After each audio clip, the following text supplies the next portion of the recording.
वचन, सत्य वचन, अमर वचन, जीवित वचन, दिव्य वचन, सत्य वचन, अमर वचन, जीवित वचन।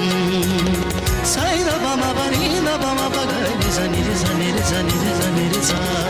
दिव्य वचन, सत्य वचन, अमर वचन, जीवित वचन, दिव्य वचन, दिव्य वचन।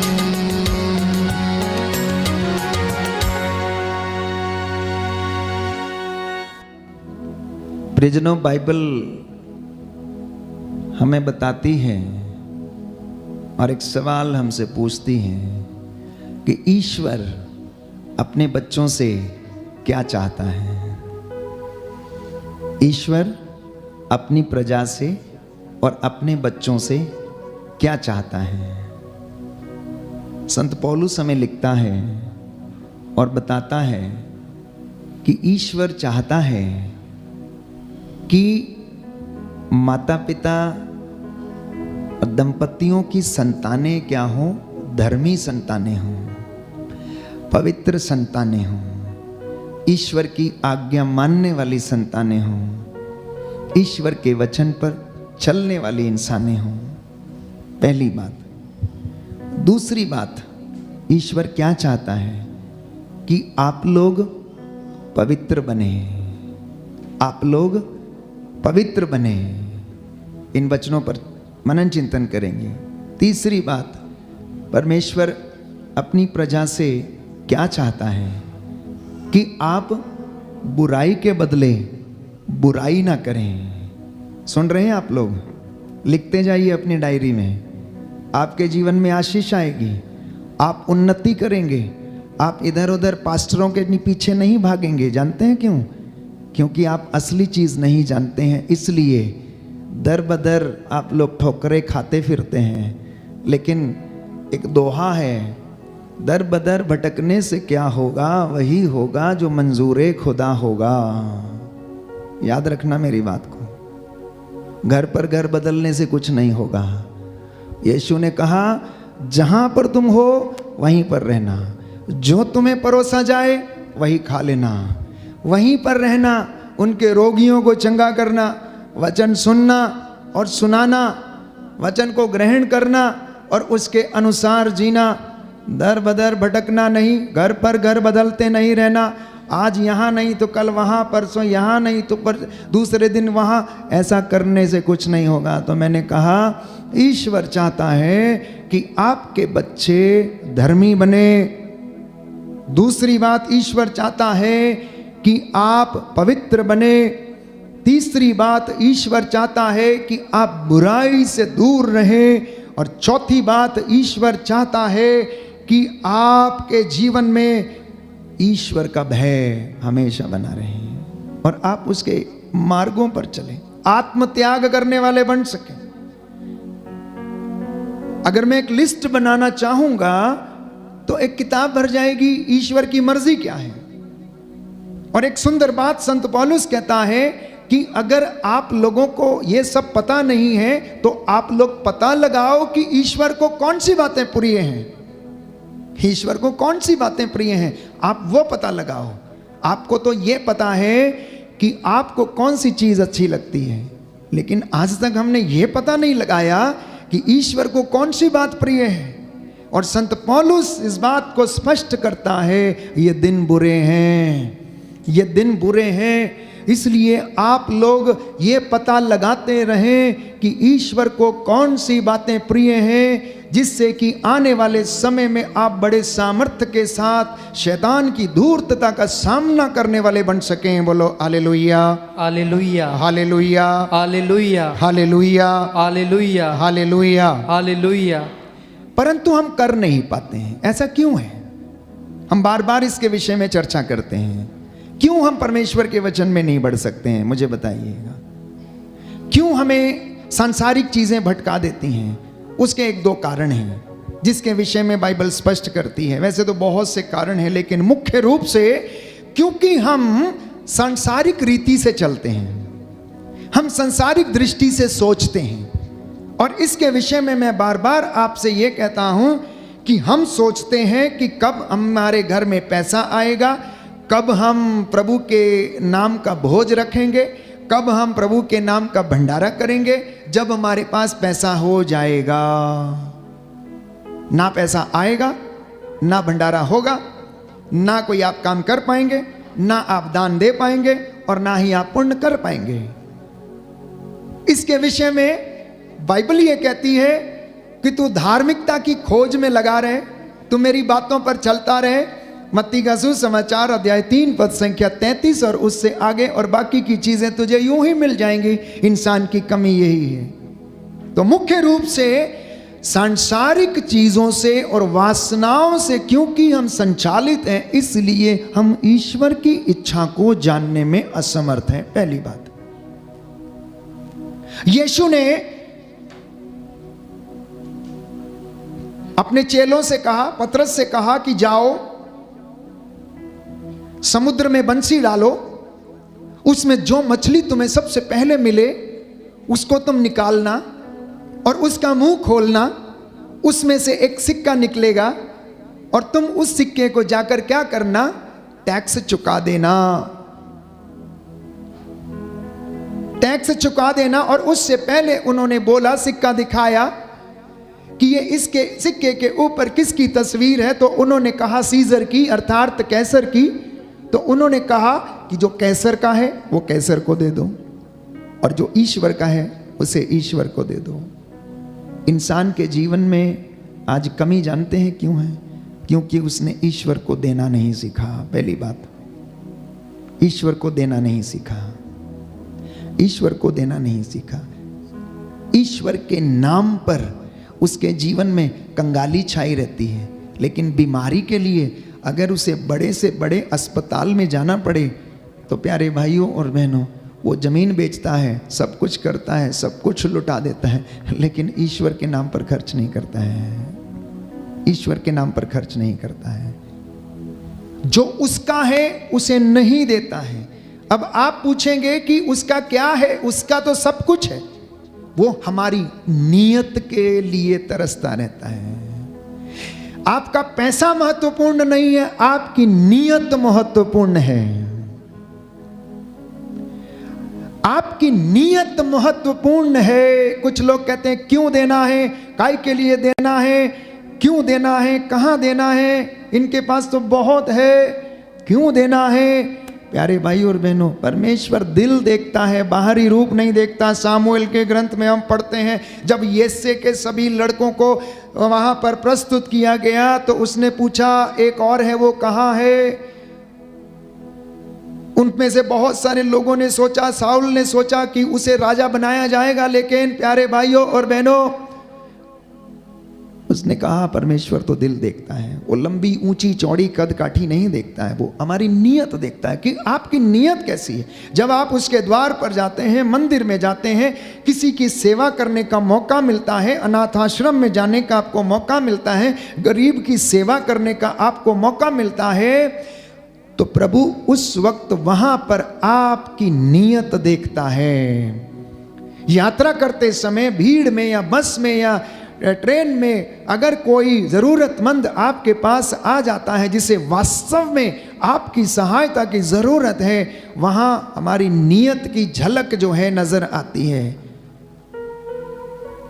हमें सबसे ताल्लुकात नहीं, पर हमें चुनी हुई प्रजा से ताल्लुकात है। परमेश्वर को चुनी हुई प्रजा से, बुलाए गए लोगों से, जिनको प्रभु ने बुलाया, पवित्र किया, परमेश्वर उनसे ताल्लुकात रखता है और पूछता है, मैंने तुझे बुलाया, मैंने तेरा नाम अपनी हथेली पर लिखा, मैं तेरा नाम जानता हूं, ऐ मेरी प्रजा, ऐ छोटे झुंड, डर मत, मैं तेरे आगे आगे चलता हूं, तू मुझ में रह और मैं तुझ में रहूंगा। तमाम बातें हैं, वो हमारी नीयत देखने की लिए तरसता है। इसलिए उसने मंदिर में दान डाल रही एक विधवा के 2 अधेलों की प्रशंसा की। मंदिर में दान डाल रहे एक विधवा के 2 अधेलों की प्रशंसा की। अधेले मतलब मान लीजिए अठन्नियां, 2 अठन्नी। अब तो प्रचलन में नहीं है ना, 1 रुपए के 50 पैसे मान लीजिए, 2 अधेले है ना, अठन्नियां। जो बेचारी काम करके आई थी पूरा दिन, उसके पास जो कुछ था उसने वो मंदिर में डाल दिया। हो सकता है वो शाम को उसकी जरूरत थी, लेकिन उसकी नीयत अच्छी थी, उसकी नीयत अच्छी थी। तो इसलिए परमेश्वर हमसे हमारा पैसा नहीं, रुपया नहीं, हमारा त्याग चाहता है, हमारा त्याग चाहता है, आत्म त्याग चाहता है, पवित्रता चाहता है। एक दूसरे को सहन करने के लिए हमें बुलाता है, एक दूसरे को क्षमा करने के लिए बुलाता है, हमें अपना समय का दशमांश देने के लिए बुलाता है। जो हम कमाते हैं उसमें से दशमांश अर्थात 10% जो है लोगों की सेवा में देने के लिए बुलाता है। और इसके लिए भी लोग बहुत सारे सवाल जवाब करते हैं। इसलिए मैं आपसे कहता हूं, भ्रामक शिक्षाओं से सावधान रहें, भ्रामक शिक्षाओं से आप सावधान रहें। ये मेरे वचन नहीं, प्रभु के वचन है। और जो अपने दासों के वाणी को सच प्रमाणित करता है कि 2 और तुम्हें भी दिया जाएगा, मुफ्त में मिला है मुफ्त में दे दो, 2 और तुम्हें भी दिया जाएगा। ऊपर उठी की पूरी नाप तुम्हारी झोली में डाली जाएगी। अगर कोई अभिषेक के लिए प्रयत्न करता है तो आपको अभिषेक मिलेगा, बशर्ते कि आप परमेश्वर की हुजूरी में बैठकर हाथों को उठाकर आप परमेश्वर के सामने अपने समय का दशमांश दें, उसके साथ 1 घंटा बिताएं। एक दंपति जिन्हें संतानें नहीं हैं, जिनके जीवन में नौकरी नहीं है, जिनके जीवन में कष्ट है, दुख है, बीमारी है, आप परमेश्वर के सामने घुटना टेकिए। मैं आपको विश्वास दिलाता हूं, हो सकता है प्रभु आपसे यही प्रतीक्षा कर रहा हो, लेकिन वो दंपति तो दर दर भटकता है, इधर उधर जाता है, इससे ये ले लो, उससे वो ले लो, इससे यहां करवा लो, और खुद करना नहीं चाहता है। तो कौन उसे कब तक आशीष देता रहेगा? नहीं मिलेगा। इसी तरह से काम करने वाला व्यक्ति भी है। तो कौन सा चीज, कौन सा पाप हमें हमारे जीवन में बढ़ने नहीं देता? ये प्यारे भाइयों और बहनों, बाइबल बताती है अविश्वास। क्योंकि हमारा विश्वास अधूरा है, हमारा विश्वास परिपक्व नहीं है, इसीलिए हमें इन सब बातों से वास्ता नहीं है। हमारी बीमारी अच्छी नहीं होती है तो हम हर जगह दौड़ने को तैयार रहते हैं, इसके पास भी, उसके पास भी, यहां भी, वहां भी। तो यीशु के दिए गए बलिदान पर हम विश्वास नहीं कर पाते। यीशु मसीह के द्वारा जो मुक्ति और उद्धार आया है, हम उसमें विश्वास नहीं कर पाते। बस यही कारण है कि हमारे जीवन में आशीष नहीं है, आशीष नहीं है। प्रभु की बातों पर संदेह करना पाप है। रोमियो के पत्र अध्याय 14 पद संख्या 23 में प्रभु का वचन ये कहता है, संत पौलुस कहता है कि अगर कोई इन बातों पर विश्वास नहीं करता तो वह पापी समझा जाएगा। वो पाप करता है। अगर कोई ईश्वर की बातों को, ईश्वर के वचनों को जो बाइबल में लिखी गई हैं, ये कहता है कि ये झूठी हैं, तो वह ईश्वर की नज़र में दोषी है। रोमियो का पत्र अध्याय 14 पद संख्या 23। तो परमेश्वर पर विश्वास नहीं करना यह भी एक गुनाह है। उसका मजाक करना, ठट्ठा करना, यह भी एक गुनाह है। लेकिन अगर हम विश्वास करते हैं कि हाँ, ये आज का वचन मेरे लिए है, मेरे जीवन में पूरा हो जाएगा, तो मैं आपको विश्वास दिलाता हूं ये आपके जीवन में पूरा होगा। क्योंकि यीशु ने कहा, अगर तुम में राई के दाने के बराबर भी विश्वास है और तुम इस शहतूत के पेड़ से कहो कि उठकर यहां से वहां लग जाए, तो वो तुम्हारा कहना मानेगा। बोलिए आमीन, आमीन, हालेलुया, हालेलुया, हालेलुया, हालेलुया। यीशु की स्तुति हो, यीशु की स्तुति यीशु हो, को धन्यवाद, यीशु को यीशु धन्यवाद, की आराधना हो, यीशु की आराधना यीशु हो, की महिमा हो, यीशु की महिमा, यीशु को धन्यवाद। यीशु को धन्यवाद। तो उस राई के दाने के बराबर विश्वास होना अनिवार्य है। और एक विश्वासी को यह विश्वास करना है कि ईश्वर ये कर सकता है, उसके लिए कुछ भी असंभव नहीं है। वो असंभव को संभव करने वाला परमेश्वर है, चट्टानों से पानी निकालने वाला परमेश्वर है, वो नील नदी के पानी को खून में तब्दील कर देने वाला परमेश्वर है, वो लाल समुद्र को सुखा देने वाला परमेश्वर है, वो यरदन नदी से पार करने के लिए अपने शागिर्दों को, अलीशा और उसके जितने भी शागिर्द थे, उनको पार कराने वाला परमेश्वर है। जैसे ही उसने यरदन नदी में कदम रखा, नदी सूख गई और वो पार हो गए। प्यारे भाइयों और बहनों, इन वचनों पर विश्वास करना है। चमत्कार हैं, हो रहे हैं और होते रहेंगे। आप और मैं यहां से चले जाएंगे, लेकिन चमत्कार प्यारे भाइयों और बहनों परमेश्वर के जिंदगी में होते रहेंगे हमारे जीवन में। सिर्फ विश्वास आपको करना है। आप डॉक्टर के पास जाते हैं, उससे कहते हैं मेरा सर दर्द हो रहा है, और वो आपको एक पुड़िया बना के दे देता है और आप उसे आते हैं और खा लेते हैं, और शाम को आपको लगता है सिर दर्द गायब है। आपको पता नहीं डॉक्टर ने आपको दिया क्या है। उसने कहा बेटा ये पुड़िया ले लो, एक सुबह खा लेना, एक शाम को खा लेना। डॉक्टर साहब कैसे खानी है? गर्म पानी से खानी है। डॉक्टर साहब कैसे खानी है? नहीं, ये वाली दूध के साथ खानी है। आप वैसा ही करते हैं, वैसे ही होते हैं, और आपको विश्वास है कि मैं ठीक हो जाऊंगा, एक पुड़िया खा के मैं ठीक हो जाऊंगा, और आप हो जाते हैं। और परमेश्वर ये कहता है तू दे और तुझे भी दिया जाएगा। उस पर कोई विश्वास नहीं करता है। तू दे और तुझे भी दिया जाएगा। तेरी झोली में ऊपर उठी हुई पूरी की पूरी नाप डाली जाएगी, लेकिन वो आप विश्वास नहीं करते हैं, क्योंकि आप देते नहीं हैं। आप इंस्ट्रक्शंस फॉलो नहीं करते हैं, डॉक्टर वाला करते हैं। गर्म पानी से खानी है तो गर्म पानी से खानी है, दूध से खानी है तो दूध से खानी है। यहाँ कहता है उपवास कर और तेरा पाप तेरा श्राप तुझसे टूटेगा और दूर जाएगा, दुष्ट आत्मा तुझसे भागेगी। लेकिन आप तो करते नहीं, सोचते हैं ऐसे ही भाग जाए तो कैसे हो जाएगी। इंस्ट्रक्शन आधा फॉलो करते हैं, चंगाई नहीं आएगी, बंधन नहीं टूटेगा, वचन नहीं सुनेंगे, ईमानदारी नहीं बरतेंगे। कहता है तुम चोरी करते हो, तुम्हारे हाथ खून से रंगे हुए हैं, तुम बेईमान हो, तुम्हारे तराजू खोटे हैं, और तुम कहते हो मैं दया कर दूं। विश्राम का दिन तुम पालन नहीं करते हो, वचन सुनने के लिए आते नहीं, मेरे मंदिर को अपवित्र करते हो, मैं कैसे तुम पर दया कर दूं। और फिर भी आप दया करने की आशा में रहते हैं। मतलब ये तो विरोधाभास है, बड़ा विरोधाभास है कि आप जानते हुए भी ऐसा नहीं करते। और संत पौलुस कहता है कि जो जानते हुए भी ऐसा नहीं करता, ईश्वर की आज्ञा को जानने के बाद भी उसका फॉलो नहीं करता, वो सबसे बड़ा दोषी है। वो सबसे बड़ा दोषी है। कलीसिया में आज ऐसे वचनों को सुनने और समझने की जरूरत है। इसलिए चंगाई के पीछे ना भागे, प्रभु के वचन को सुने और पालन करें। चंगाई आपके पीछे आएगी, चंगाई आपके शरीर के अंदर आएगी। बीमारियों को आपके शरीर से जाना होगा। इसलिए मैं कहता हूं कि अगर घर में आप टेप रिकॉर्ड में वचन लगाकर यूं ही छोड़ देते हैं ना, तो आपके घर की ईंटें भी वचन सुन के पवित्र हो जाएंगी। क्योंकि ये ईश्वर ने कहा कि ईश्वर इब्राहिम के लिए इन पत्थरों से संतान पैदा कर सकता है। तो क्या वचन से, जिसमें ताकत है, जिसमें जीवन है, आपके घर की ईंटों को शुद्ध ना करेगा? क्या आपके मनों को शुद्ध ना करेगा? क्या आपके शरीरों में स्वास्थ्य नहीं देगा? क्या आपकी बीमारी चंगी नहीं होगी? अवश्य होगी। इसलिए शैतान ने जब यीशु को प्रलोभन दिया तो उसने कहा इन पत्थरों से बोल कि ये रोटियां बन जाए और तू इसे खा के क्या कर, अपनी भूख मिटा। क्योंकि उसे जानता था अगर यीशु ने ऐसा बोल दिया ये रोटियां बन जाएं तो बन जाएंगी।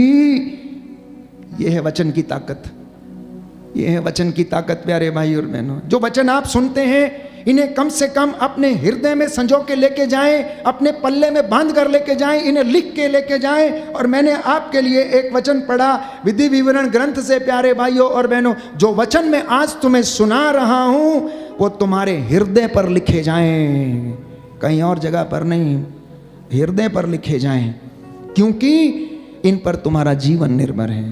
तुम इन्हें अपने पुत्रों को अच्छी तरह सिखाओ।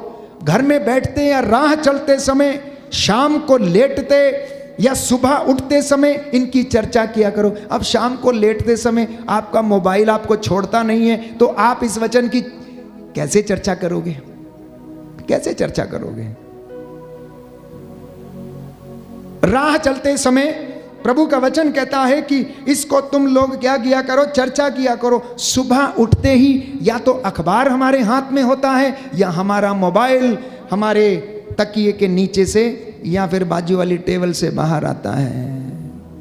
तो कैसे वचन पूरे होंगे? वचन पूरे होने के लिए आपको सुनना पड़ेगा, आपको पढ़ने पड़ेंगे प्यारे भाई और बहनों, आपको डिक्लेयर करना पड़ेगा, क्योंकि परमेश्वर का वचन ये कहता है। मार्कुस का सुसमाचार अध्याय 16 पद संख्या 17, मार्कुस का सुसमाचार अध्याय 16 पद संख्या 17 में आपके लिए वचन पढ़ूंगा। जिसके पास बाइबल है खोले, जिसके पास नहीं है लिख के रखे, और शाम को अपने घर में जाके आप अवश्य पढ़ें कि प्रभु का वचन क्या कहता है। ये केवल दासों के लिए नहीं है, सबके लिए ये वचन है प्यारे भाई और बहनों। मार्कुस का सुसमाचार अध्याय 16 पद संख्या 17, विश्वास करने वाले ये चमत्कार दिखाया करेंगे, वो मेरा नाम लेकर अपदूतों को निकालेंगे, नई भाषाएं बोलेंगे, अपने और सांपों को उठा लेंगे, यदि वो विष पिएंगे तो उससे उन्हें कोई हानि नहीं होगी, वो रोगियों पर हाथ रखेंगे और रोगी स्वस्थ हो जाएंगे। बोलो आमीन, आमीन, हालेलुया, हालेलुया। ये काम आप भी कर सकते हैं, ये काम आप भी कर सकते हैं, क्योंकि घर का दंपति अपने घर का चरवाहा है, वो अपने घर का पास्टर है।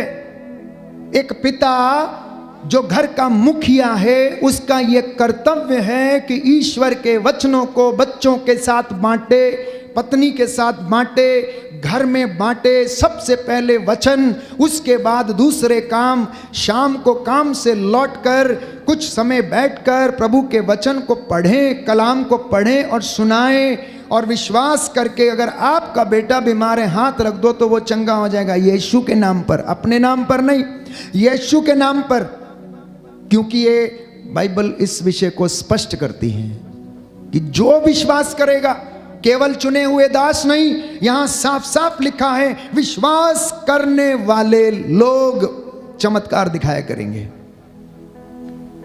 वे मेरा नाम लेकर अबदूतों को निकालेंगे, नई भाषाएं बोलेंगे, सांपों को उठा लेंगे, यदि वे विष पिएंगे तो उससे उन्हें कोई हानि नहीं होगी, वो रोगियों पर हाथ रखेंगे और रोगी चंगे हो जाएंगे। ये परमेश्वर का वचन है। इसलिए हम यहाँ पर आते हैं सुनने के लिए। एक सुंदर गीत हम गाते हैं कि जिथे हुंदियां बीमारियां दूर, मैं तेरा नाम लेना है, मैं यीशु यीशु कहना है, मैं यीशु यीशु कहना है। इस सुंदर गीत को हम जब गाते हैं तो प्यारे भाइयों और बहनों, हम विश्वास करें कि यीशु की हजूरी में वो काम होते हैं जो दूसरी जगह नहीं होते हैं। यीशु की हजूरी में, उसकी उपस्थिति में बंधन टूटता है। बदरूहें निकल के भागती हैं, चिल्लाती हैं, रोती हैं, वो डरती कांपती हुई प्यारे भाइयों और बहनों वो छोड़ती हैं, प्रोवाइडेड कि आप एक निर्णय लें कि आज के बाद मैंने तौबा कर ली तो मैं इस काम में नहीं पड़ूंगा। आज के बाद मैंने तौबा की है और मैंने रेजोल्यूशन किया कि मैं परमेश्वर के साथ रहूंगा, और आप उसके साथ ईमानदार रहें, क्योंकि गलतियों की माफी वो देता है। इसलिए ऐ लोगों, तुम लोग अंधविश्वास को छोड़ो और तुम मेरे पास चले आओ। बोलो आमीन, आमीन। जब दुख और बीमारी आती है, परेशानी आती है, चिंता जब बढ़ने लगती है, तो हमारी प्रार्थनाओं का हमें उत्तर नहीं मिलता, हमारी प्रार्थनाओं का उत्तर नहीं मिलता। अभी सुनिए ध्यान से, जब तूफान आता है, सुनामी आता है या फिर बाढ़ आती है तो क्या करती है? एक ही बार सब कुछ तबाह करके चली जाती है। उसको रिकवर होने में कितने दिन लगते हैं जानते हैं? 6 महीने, साल। और इंसान उस दौर में क्या करता है?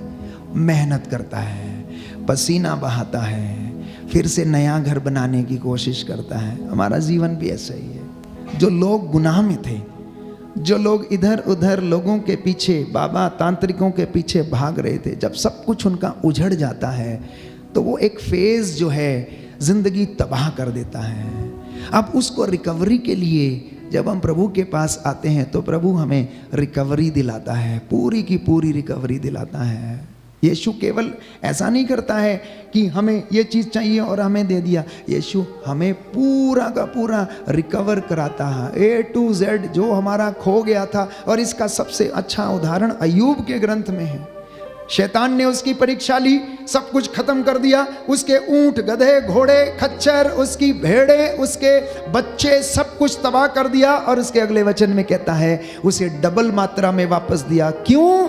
क्योंकि उसने अपनी धार्मिकता नहीं छोड़ी, उसने परमेश्वर की इबादत करना नहीं छोड़ा, उसने वेदी पर अपनी भेंट चढ़ानी नहीं छोड़ी, उसके मुख से अश्लील बात नहीं निकली। उसने यही कहा, ईश्वर ने दिया था, ईश्वर ने ले लिया, सुख दिया तो मैंने सुख लिया, अब दुख मिल रहा है तो कोई बात नहीं, हे प्रभु हम दुख भी ग्रहण करते हैं। कलोसियों का पत्र अध्याय 4 पद संख्या 2।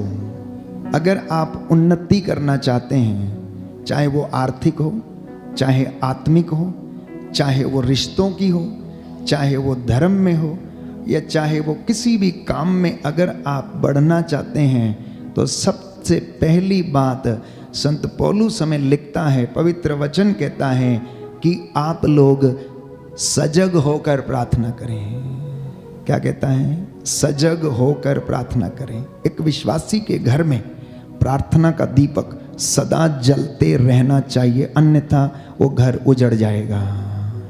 प्रवक्ता ग्रंथ में हम पढ़ते हैं कि जो प्रभु पर श्रद्धा नहीं रखता उसका घर शीघ्र उजड़ जाता है। इसलिए प्रभु के नाम का दीपक विश्वासी के घर में सदा जलना चाहिए, सुबह और शाम को। आप याद रखें, एक मसीह व्यक्ति के जीवन में जो प्रभु का अनुयायी है और विश्वास करता है कि परमेश्वर मेरा चरवाहा है, मुझे किसी बात की कमी और घटी नहीं है, वो मेरे लिए देखते देखते खाने की मेज सजाता है, मेरे सिर पर तेल का विलेपन करता है, चाहे अंधकार की घाटी से होकर जाना क्यों ना पड़े, मुझे किसी अनिष्ट की शंका नहीं रहती, क्योंकि उसकी लाठी और सोटे पर मुझे भरोसा है।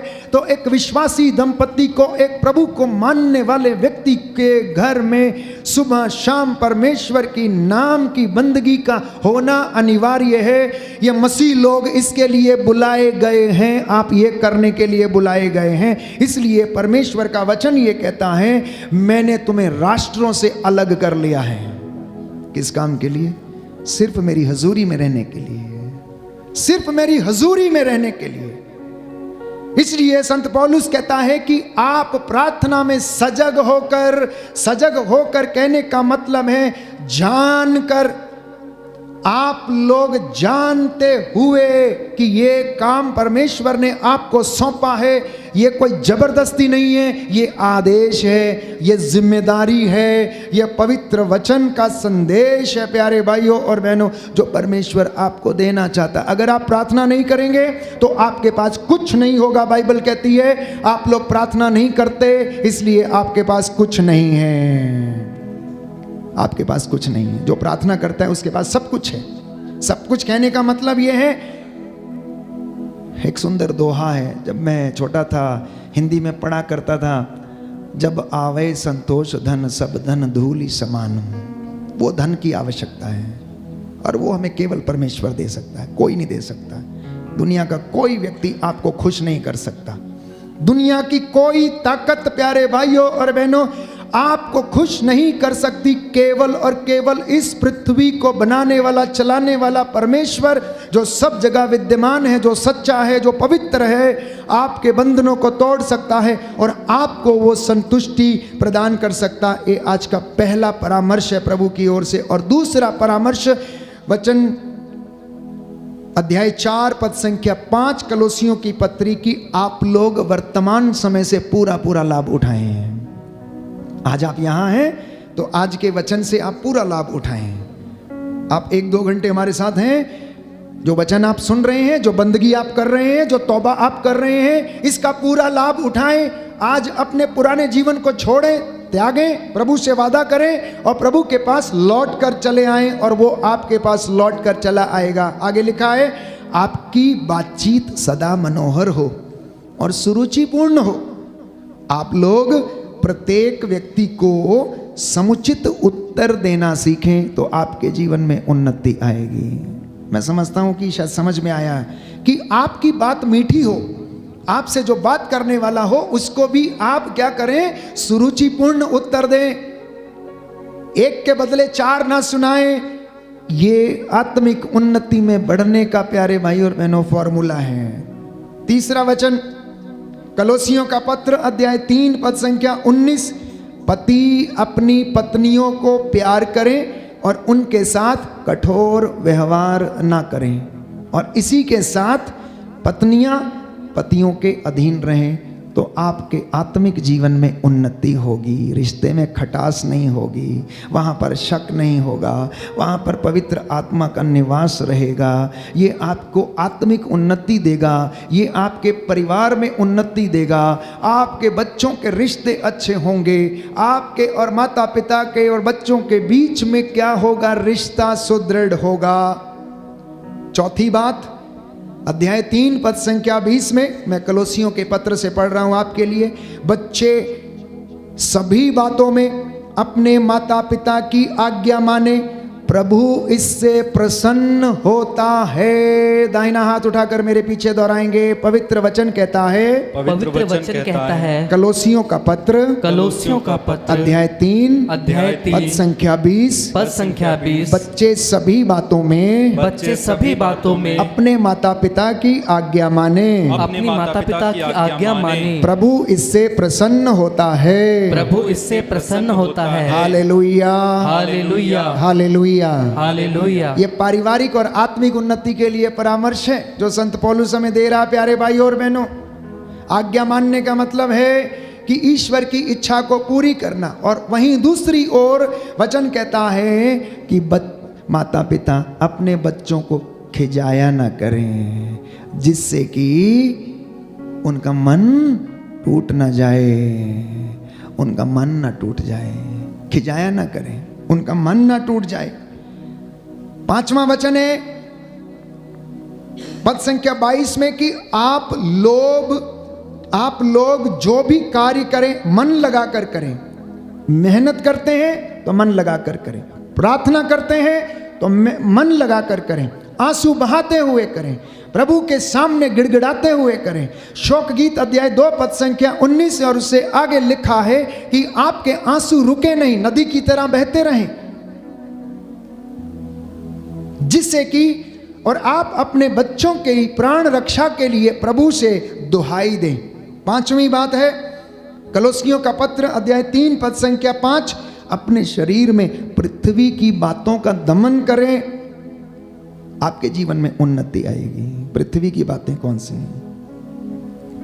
व्यभिचार मतलब गलत रिश्ते, गलत संबंध, कामुकता जिसे हम वासना कहते हैं, तीसरा लोभ लालच, चौथा अशुद्धता, पांचवा विषय वासना। वचन स्पष्ट करता है कि आप इन बातों से क्या करें, अपने आप को दूर करें और आपके जीवन में उन्नति आएगी। आप आध्यात्मिक उन्नति अपने जीवन में देखेंगे, आप आर्थिक उन्नति अपने जीवन में देखेंगे, आप अपने बच्चों के जीवन में प्रभु का प्रेम और उन्नति देखेंगे। आज बहुत सारे लोग शिकायत करते हैं हमारे बच्चों को नौकरियां नहीं मिलती, बंधन लगे हुए टूटते नहीं है। नौकरी का बंधन है, आर्थिक बंधन है, बेरोजगारी का बंधन है। पूछिए अपने आप से क्यों? वचन के अनुसार परमेश्वर से बातें कीजिए और कहिए कि प्रभु हमसे बातें कर, आज हमने तुमसे कुछ पूछना है। प्रभु मैं आपसे पूछना चाहता हूं, मेरे जीवन में बंधन क्यों है? आप लोगों के पीछे क्यों भागते हैं? किसी व्यक्ति के पीछे क्यों भागते हैं पूछने के लिए कि हमारे घर में क्या है? कई लोग आते हैं, फादर जी जरा बताना हमारे घर में क्या चीज़ है, कौन सी चीज़ है? कोई बद्दुआ है, कोई बला पीछे, कोई चुड़ैल है। अरे वचन आपसे रोज बातें करता है, रोज आपको समझाता है, रोज आपको सिखाना चाहता है, और इसके बावजूद आप कहते हैं कि हमारे जीवन में अब कोई चुड़ैल जो आएगी वो बाल बिखेर के आपके घर में नहीं आएगी। याद रखना प्यारे भाई और बहनों, गेरासा के अबदूत की तरह कोई व्यक्ति आपके घर में चलकर नहीं आएगा जिसके अंदर अबदूतों की सेना थी और जो गाली गलौज करता था, मारता था, काटता था। वो आपके जीवन में अशुद्धता, अपवित्रता, क्रोध, ईर्ष्या के जैसे भी आपके घर में वो रह सकती है। नशे के रूप में भी आपके घर में रह सकती है, गलत संबंधों के रूप में भी आपके घर में रह सकती है। तो ये कोई जरूरी नहीं है कि जो आप पिक्चरों में देखते हैं या फिल्मों में देखते हैं कि शैतान कैसा दिखता है, कैसा होना चाहिए, या काले कपड़े पहन के आता है वैसे आएगा, नहीं। सबसे बड़ा शैतान इन स्वरूप में आज लोगों के जीवन में रहता है। गुस्सा, लड़ाई झगड़ा, मन मुटाव, हत्या, चोरी, मारकाट, अंगों को चुराना, बच्चों को मारना, कत्ल करने, शोषण करना, अशुद्धता, अपवित्रता, विषय वासना, कामुकता, दूसरों को फंसाना, अब अभियोग लगाना, झूठी कस्में खाना, ये क्या है? ये शैतानी काम है प्यारे भाई और बहनों। ईश्वर इन बातों से प्रसन्न नहीं है। वो इस परिस्थिति में हमें ब्लेस नहीं कर सकता, आशीष हमारे जीवन में नहीं आ सकती। हमें शुद्धता की ओर चलना चाहिए, हमें पवित्रता की ओर चलना चाहिए। जिस तरह से आपका शरीर गंदा होता है, शाम को आप नहाते हैं, वैसे ही हमारी आत्मा को शैतान से लड़ने के लिए नित्य प्रतिदिन वचन को सुनने की आवश्यकता है। क्योंकि अगर शैतान डरता है तो केवल वचन से डरता है, किसी दूसरे व्यक्ति से नहीं डरता है, किसी माई के लाल से नहीं डरता है। मैं आपको बता दूं, कोई भी हो, कितना भी बड़ा साधना करने वाला व्यक्ति क्यों ना हो, अगर वो डरता है तो केवल ईश्वर के वचन से डरता है। अन्यथा शैतान की मजाल की यीशु के सामने खड़ा हो जाए।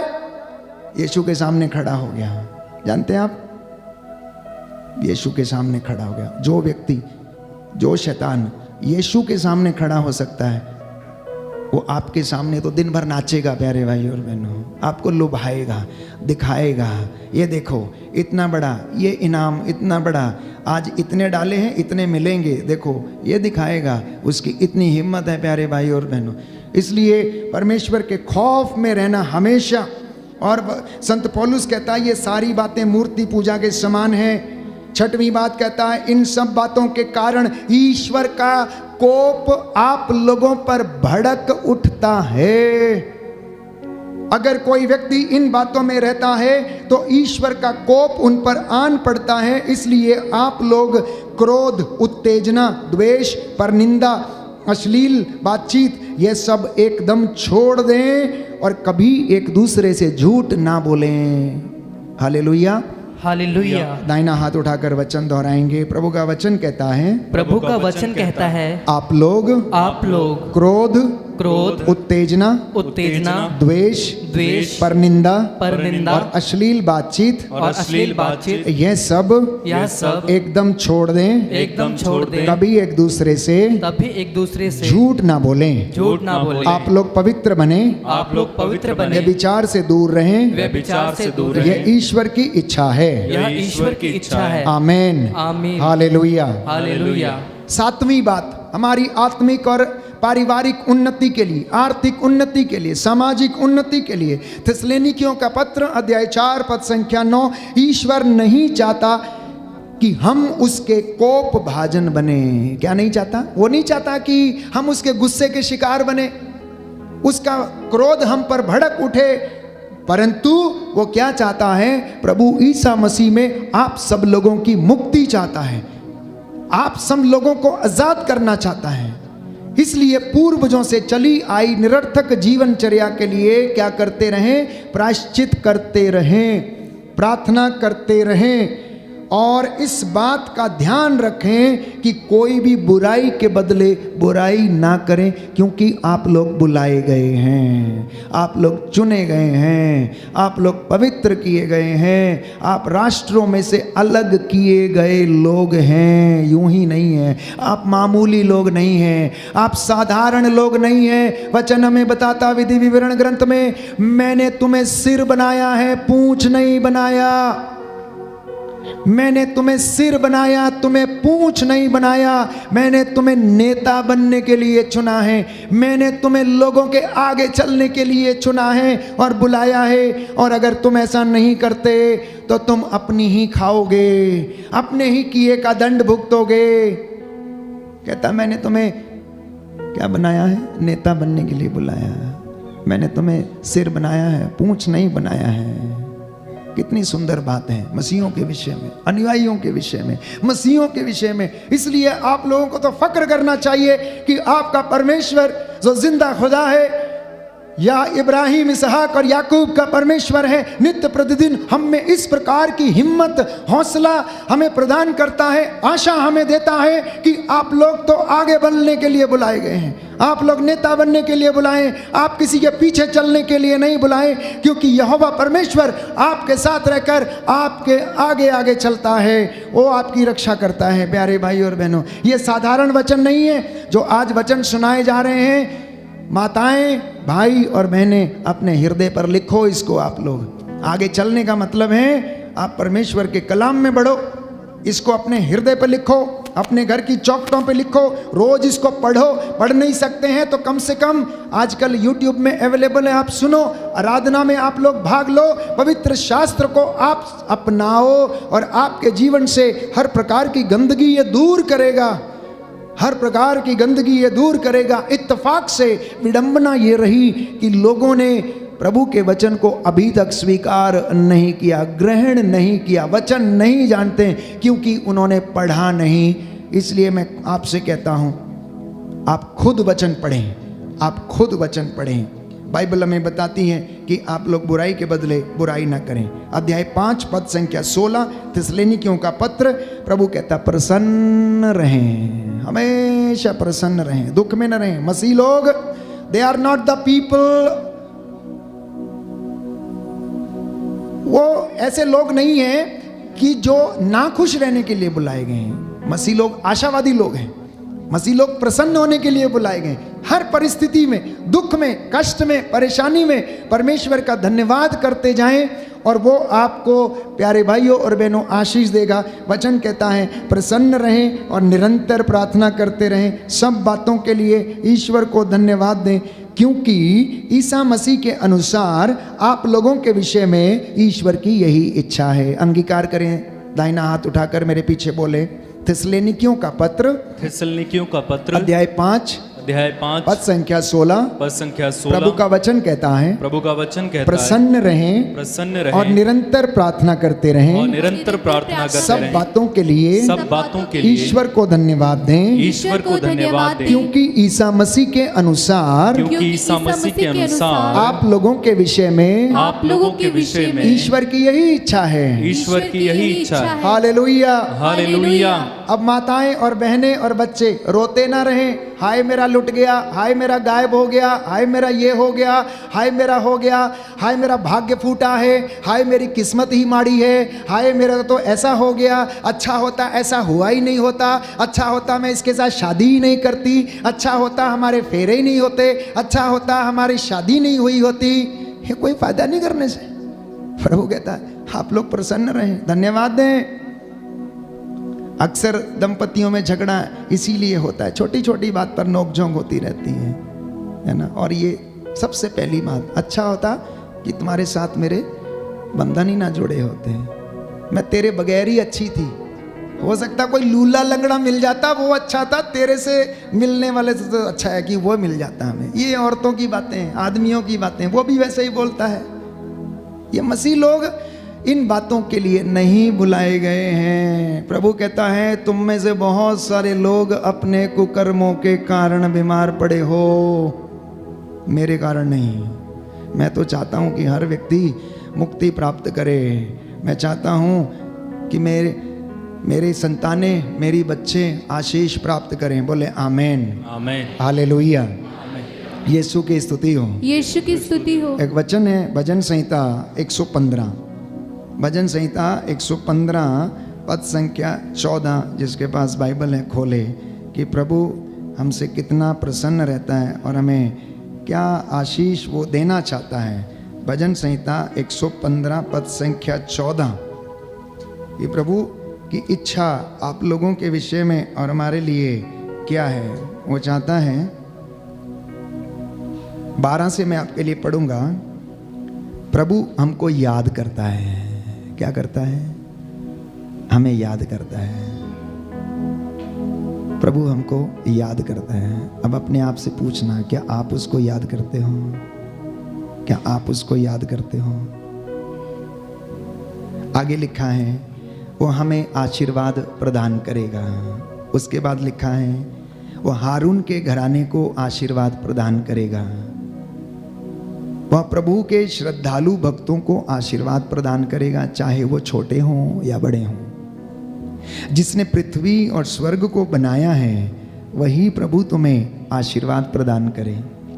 प्रभु तुमको और तुम्हारी संतति को संपन्नता और उन्नति प्रदान करे। ये उसकी इच्छा है, ये आशीर्वाद है जो उसके चुने हुए दास आप लोगों के ऊपर क्या करते हैं, प्रोक्लेम करते हैं, आपको बताते हैं कि आपकी संतति संपन्न हो, उन्नति प्राप्त करे। वो आपको याद करता रहता है, अपने सेवकों को, चाहे वो छोटे हों या बड़े हों, महान हो या छोटे हो या बड़े हो, जैसे भी हो, सबको आशीष प्रदान करे। आप में से इस वक्त कोई अमीर या गरीब नहीं, क्योंकि इस छत के नीचे कोई भी छोटा या बड़ा नहीं, सब के सब परमेश्वर की नजरों में एक हैं। चाहे वो पाप किया हो ना किया हो, अपराधी हो या कोई हो, भले हो बुरे हो, उसकी नजर में सब एक हैं। प्यारे भाइयों और बहनों, इन तमाम बातों को प्राप्त करने के लिए यशाया नबी के वचन, यशाया नबी के ग्रंथ अध्याय 53 में प्रभु का वचन कहता है 13 से 14 में कि विश्राम दिवस तुम लोग पवित्र रखो तो तुम्हें प्रभु आनंद प्रदान करेगा।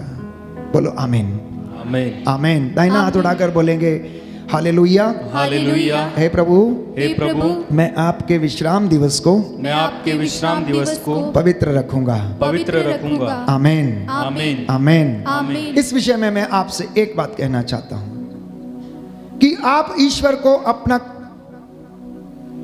कुछ भी ना दें तो चलेगा, लेकिन आप विश्राम दिवस को पवित्र रखें और आपको सब कुछ मिलेगा।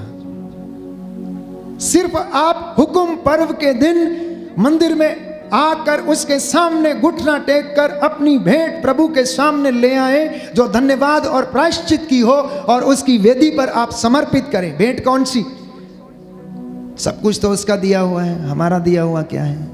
जो मेहनत मजदूरी आप करते हैं, जो फसल हुई है ना आपके घर में, अब किसान के घर में या छोटे किसी व्यक्ति के घर में, प्यारे भाइयों और बहनों, क्या है? उसके घर में करेले की बेल होगी, तुरई की बेल होगी, कद्दू की बेल होगी, लौकी की बेल होगी, भिंडी होगी, या कुछ अनाज होगा, या उसकी जो भी कुछ होगी। पुराने ज़माने में लोग क्या करते थे, अपनी भेड़ बकरियों का क्या कर लेते थे, भेंट लेके चले जाते थे। अब मैं आपसे कहूँगा कि आप अपने बच्चों को भेंट स्वरूप प्रभु को समर्पित करें, जिससे कि परमेश्वर उनको बदले, उनको आशीष प्रदान करे, उनमें स्मरण शक्ति आए। जब दंपति मम्मी पापा सुबह आते हैं, अपने चारों तीनों बच्चों को साथ लाकर घुटना टेकें, प्रभु के सामने दोनों लोग झुक जाएं, घुटना टेकें, और बच्चों को भी वो सिखाएं, और यही प्रथा उनके जीवन में आगे बढ़ती जाएगी, और यही आशीर्वाद उनके जीवन में आगे बढ़ता जाएगा। देखिए, आशीर्वाद लेने के लिए, अनॉइंटिंग लेने के लिए आपको सिखाना होगा,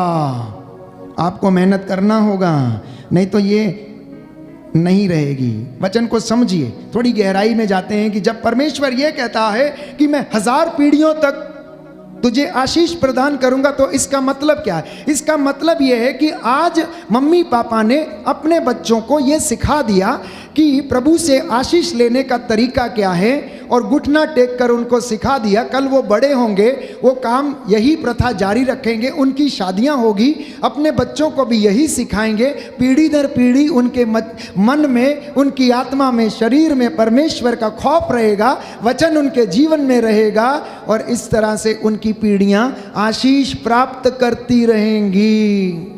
यह अर्थ है उसका, और वो आपको देता चला जाएगा। क्यों?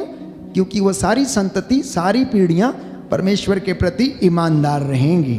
विधि विवरण ग्रंथ अध्याय 8 पद संख्या 18, ईश्वर आपको सामर्थ्य देता है।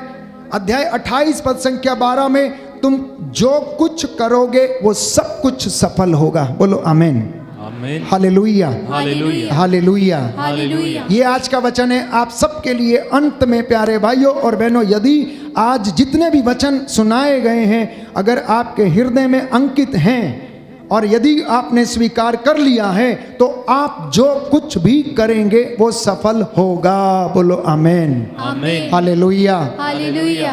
कहता है अब से तुम उधार लोगे नहीं, बल्कि आप दूसरों को उधार दोगे। अगर आप मेरी बातों को मानेंगे। विधि विवरण ग्रंथ अध्याय 28 पद संख्या 13 में हम पढ़ लेते हैं कि प्रभु का वचन इस बात को हमें स्पष्ट करता है कि अगर तुम मेरी बातों को मानोगे और उन पर चलोगे तो ये सारे वरदान तुम पर आन पड़ेंगे। प्यारे भाइयों और बहनों, अध्याय 28 पद संख्या 13, अध्याय 28 पद संख्या 13। प्रभु तुम्हें नेता बनाएगा, किसी का अनुयायी नहीं।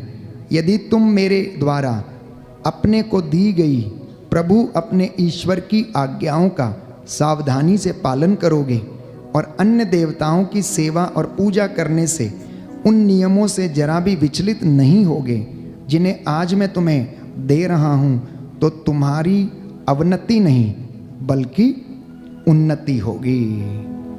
तुम्हारी अवनति नहीं बल्कि तुम्हारी उन्नति होगी। और प्रभु उसके पहले वाले वचन में लिखा है, अपने आकाश का अपूर्व भंडार खोलकर तुम्हारी भूमि पर ठीक समय पर पानी बरसाएगा और तुम्हारे सब कामों में तुम्हें आशीर्वाद देता रहेगा। तुम अन्य अनेक राष्ट्रों को उधार दे सकोगे और तुम्हें किसी से उधार लेने की आवश्यकता नहीं होगी। बोलो आमीन। आमीन। कितना हौसला अफजाई करने वाला शब्द है कि आप लोगों को उधार दोगे, आप लोगों से उधार लोगे नहीं। अगर आप ईश्वर की बातों पर मानोगे, सच्चाई में अगर खरे रहोगे, परमेश्वर में यदि बने रहोगे, उसकी हुजूरी में यदि आप बने रहोगे, उससे ईमानदारी बरतोगे, उसे ठगोगे नहीं, तो प्यारे भाइयों और बहनों, ये सारे वचन आपके जीवन में पूरे होंगे। बोले आमीन।